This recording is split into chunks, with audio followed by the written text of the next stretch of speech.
Okay, how's it going, guys? So I thought I'd tell you about this little trip that I did the other day because so here we are at the bottom of Cornwall, and you have the Lizard here, which is the sort of southerly-most point.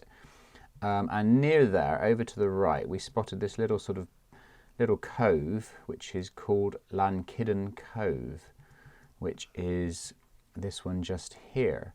And there's no real decent access, there's no real parking nearby, and some of the roads a little bit along here are a bit sketchy, to be honest, but you can park obviously further away, then have a bit of a walk, or if you're doing the coastal walk, you can get to it.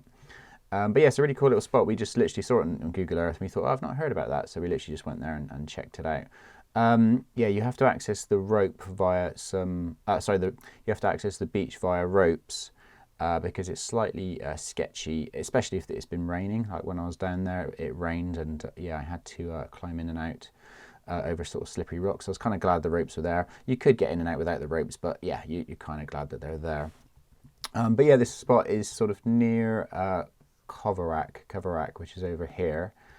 And yeah, it really is kind of a little bit in the middle of nowhere, and it's tucked away, but I just thought it was a beautiful little spot. And you drive past Goonhilly Earth Station, where they have all the radio communication stuff there, you know, the giant dishes. I've often seen that from a distance, but I've not actually sort of been right next to it, so that was quite cool, checking that place out.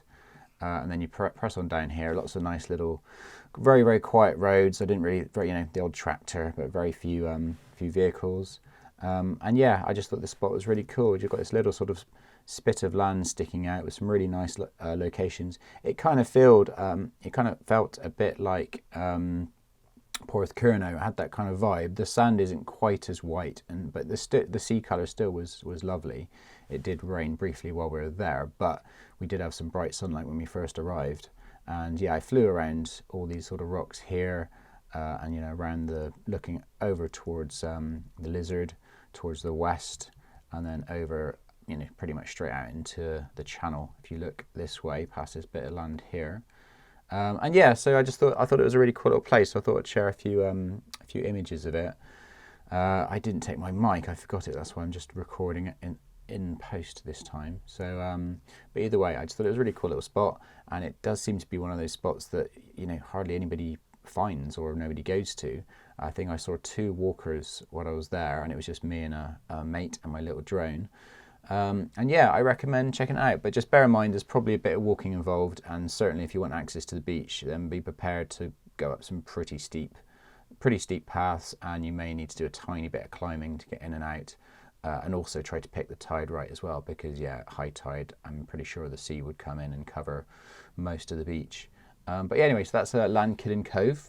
Yeah, I recommend checking it out, especially if you're doing the southerly coastal walk, because you might sort of walk, you know, inland a little bit and completely miss it, and yeah, you'll be missing out on a right little Cornish treat. So there you go. So I just thought I'd share this one. I'll catch you next time.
Very nice little spot.